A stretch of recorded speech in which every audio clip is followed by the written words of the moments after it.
Welcome back, scholars, for part two of Chapter 6, Politics, or actually the political environment, a critical concern. Um, so we'll pick up after where we left off last time, where we showed the cool classic cars from the nation of Cuba, and talk about further political risks to business globally. The authors mentioned PSAs, political and social activists, as well as NGOs. A lot of people familiar with non-governmental organizations. If you read the paper or watch the news, the Red Cross is a non-governmental organization that everybody's probably familiar with. They're not generally associated with, you know, violent protests about international trade or international business, but as an example of an NGO only. Um, you can do it peacefully or violently, right? We can use Twitter and tweet about Delta Airlines and complain, or you could light a Molotov cocktail and blow up all the trucks at a Chevrolet dealership to protest, General Motors corporate actions in South America. From on the two extremes, we've got trying to get some peaceful movement, or using peaceful actions to try to get the government to move on something, or violent actions, which we talked about earlier when the world governments met in Seattle years ago. And every time they meet, there's always anarchists and things that show up to do that. And they mentioned that here on this slide. And also, the internet and cell phones have made information ubiquitous, like a fire hose, and a useful tool in activists seeking to either quell political unrest about in a country, or about international firms or multinational firms doing business in a country. It's changed the way organizations operate and activists operate over the last 20 years, without a doubt. But even I go back to the Red Cross as an NGO. They lobby just like the car dealers of Alabama lobby the legislature for special tax treatment and things. They're nonprofit, but it doesn't mean that the executives of the Red Cross aren't well paid, because it's a large organization, operates uh, across the world. So violence, terrorism, and war. Nothing's more, I guess, nothing more clearly delineates or exemplifies or provides an example of, what we're going to talk about in this slide in the next couple, and what's going on currently in 2022 in the world, especially in Europe. But if you think of the old phrase that tall trees attract big winds. I don't know if you ever heard that, but it's used a lot when somebody stands up at a meeting and says something. Frequently, they're targeted by other people for their disdain. But also, the bigger you are, the bigger the target you are. So that's why multinational firms are often targeted by terrorism, whether it be cyber, kidnapping of CEOs and executives for money, or let's say it's a government owned and operated firm. It might be done just to embarrass the leaders of the government, uh, just to air dirty laundry about a government-owned firm, or a firm that's closely linked with the government. But uh, and most U.S. attacks have been against business, right? It's everybody knows Shell and McDonald's and Starbucks, and therefore they're not easy targets, but they're very popular targets because everybody knows who they are. And if you're trying to get money out of somebody, generally you go after people that have money, right? The great, I forget the bank robber that said, why do you rob the banks? He said, that's where the money is. Same thing with big corporations, and the United States leads the world in those. Cyber terrorism and cyber crime. Obviously, people do it to steal secrets, just to mess with companies, to uh, cause them damage. Tough to find out who does it. Sometimes they're state actors. Sometimes they're activist groups that have a different set of beliefs than the multinational corporation. Maybe you think the MNC is, fouling the groundwater or whatever in their country where they're operating, and so they attack them for numerous reasons. Like I said before, money, steal ideas, steal trade secrets, just to embarrass or to damage national security of a country if it's maybe attack a government entity. Um, some companies are more vulnerable than others. That's a Captain Obvious statement. Uh, Companies that are subject to political attention, right? Big companies, they may not be more vulnerable because they may put more money into their security, but they're bigger targets, so they attract more attempts.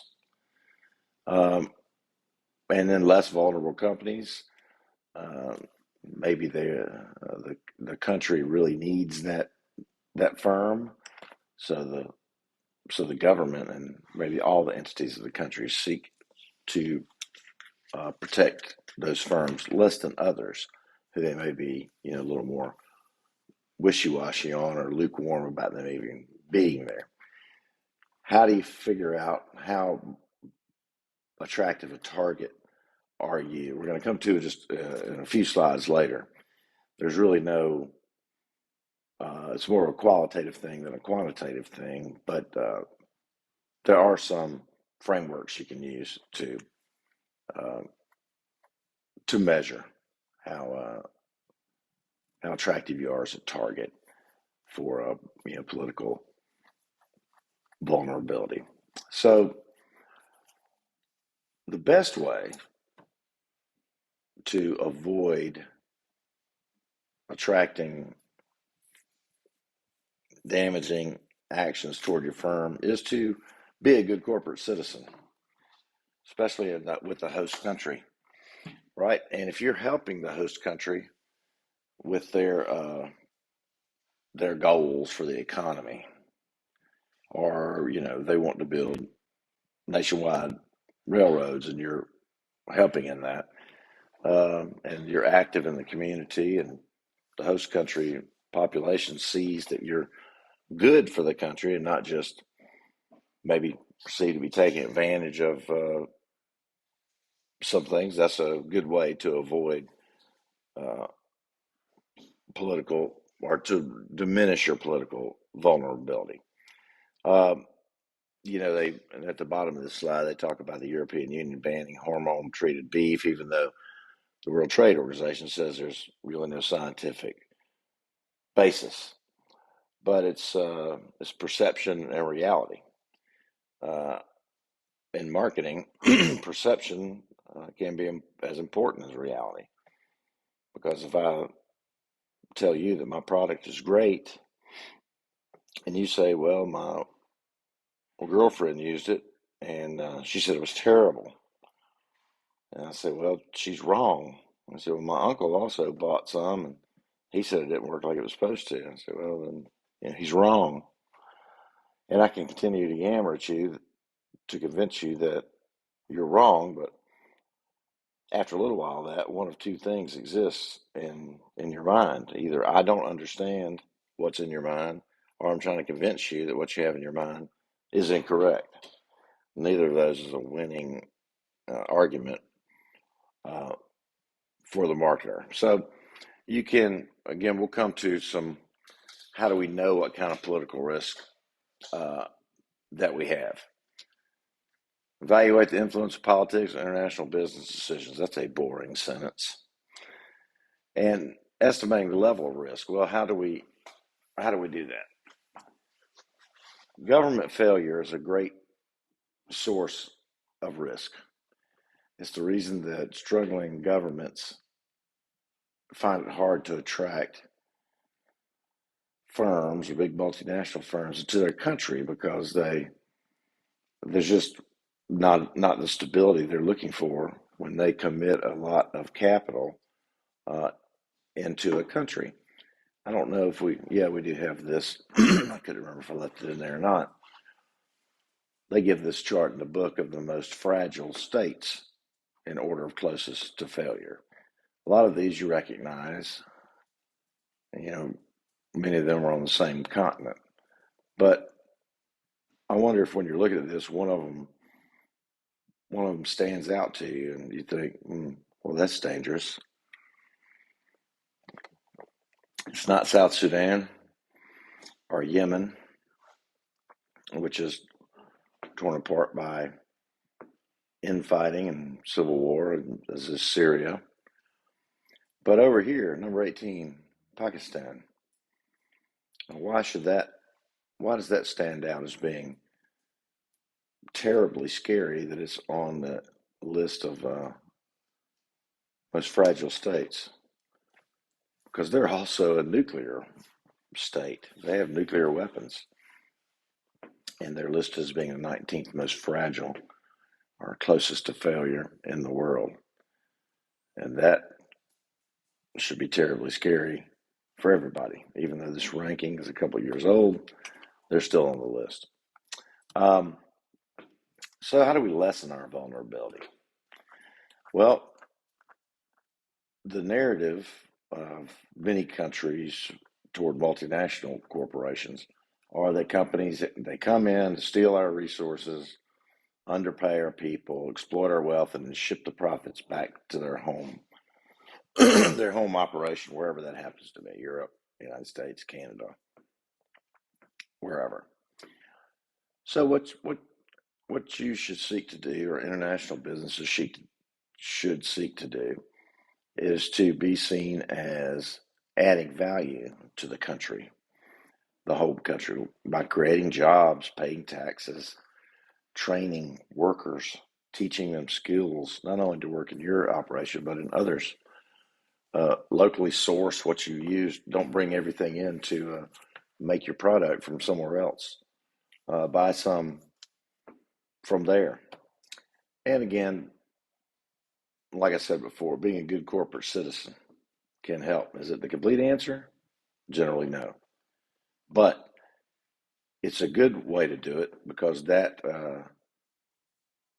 can move the target off your back. And people say, well, firm A is a great corporate citizen. My family works there, and they're helping to train, our family to work in the plants. They're teaching them computer coding, whatever. As in most things in life, it's good just to be a good actor. So, how can you reduce political vulnerability and risk?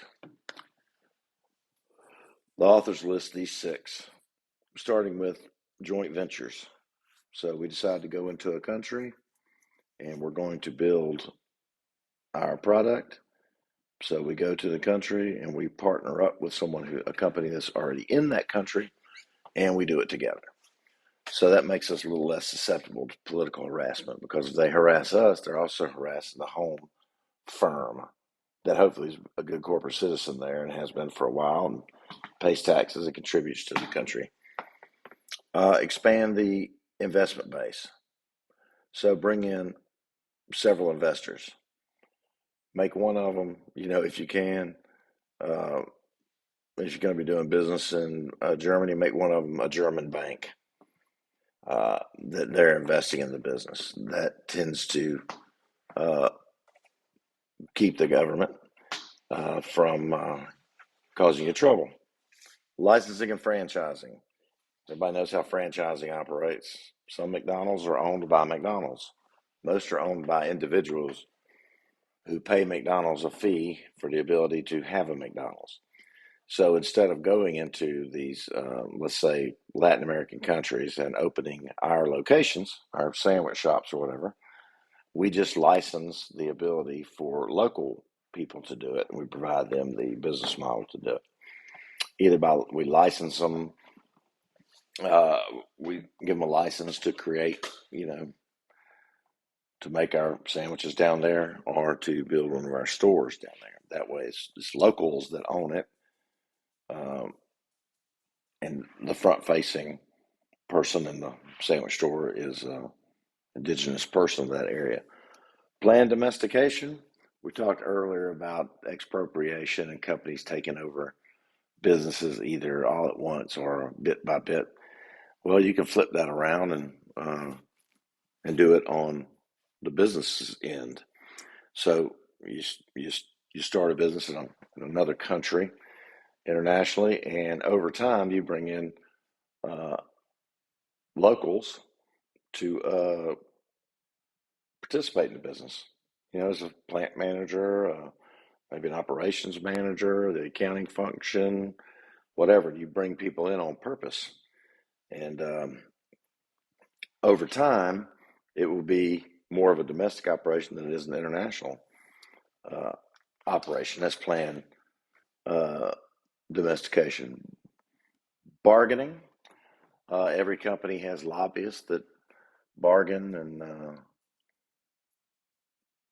work on work with government agencies to tell them how great they are and what they need in order to keep operating there. So we can have political ties, cultivate those with the politicians, and hopefully they stay in office. Lastly, and worstly, bribery, political payoffs. Hopefully, you know by now that the issue with that is the Foreign Corrupt Practices Act means that if it's not legal in Georgia or Alabama, United States law, then you can't do it in another country, even if it's accepted there. Doesn't matter, and you can see numerous examples. I believe Walmart a couple of years ago got into a big problem with that down in Latin America and South America. And that argument that they used was, well, everybody does that down there. Didn't fly. So it's really not a good long-term plan strategically, because if you can pay off an individual with $1,000, somebody else can pay him or her off with $1,500. And if it's illegal in the U.S., it's illegal to do it there, and wrong, and you shouldn't do it. So why do governments even care? Why do they really, and many seek out foreign investment? States of the United States seek out foreign investment. Well, a multitude of reasons. You could list slide after slide after slide, but uh, to help out their economy, uh, because maybe they're in the beginning stages of building a prosperous economy, and outside foreign investment can help with that. Employment helps with transferring technology into the foreign country where they may not have it. And of course, that ends up, people using it and training those individuals in education, learning, and all those things. Export sales stimulate growth and development of a local industry, no matter what that is. And then foreign exchange. So there's a lot of reasons that governments want foreign investment. They start with development of the economy, and I think that's probably the primary reason behind most of those decisions. So with that said, that is that finishes chapter 6, part 2. All right, and I will see you on the